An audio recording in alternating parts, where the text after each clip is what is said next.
Ռուսական M-35 ուղղաթիռը Կուրսկում ոչնչացնում է ուկրաինացիների զենք զինամթերքի պահեստները։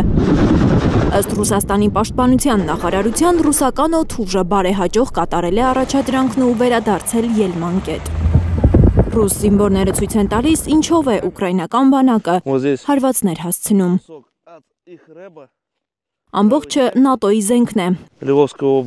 ասում է այս ռուս զինծառայողն ու ցույց տալիս ուկրաինացիների ունեցածը Կուրսկի Կոսիցա և Չերկասկի գյուղերում։ Սրանց մեջ ամերիկյան արտադրության նռնակներ կան, սա Շվեդիայից է, ձեռքի նռնականետ, սա այն ամենն է, ինչ մնացել է, այստեղ հակատանկային ականներ են։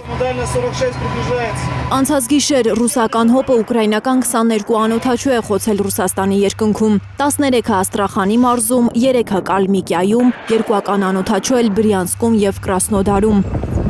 Պաշտպանական համակարգերը ուկրաինական ԱԹՍ են ոչնչացրել նաև Վոլգոգրադի և Ռոստովի երկնքում։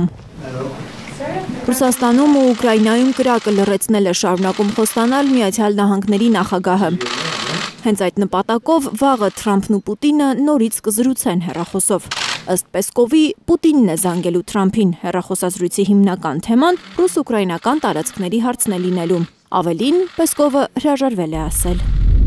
Մենք երբեք խոսակցության թեման մանրամասն չենք հրապարակում։ Դա կնշանակի իրադարձություններից առաջ ընկնել, բայց հեռախոսազրույցն իսկապես լինելու է։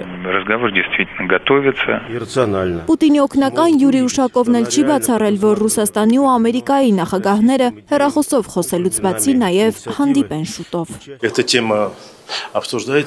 Մենք քննարկում ենք այդ հանդիպումը ամերիկացիների հետ, պատրաստվում ենք դրան, այն կկազմակերպվի, երբ դրա անհրաժեշտությունը լինի։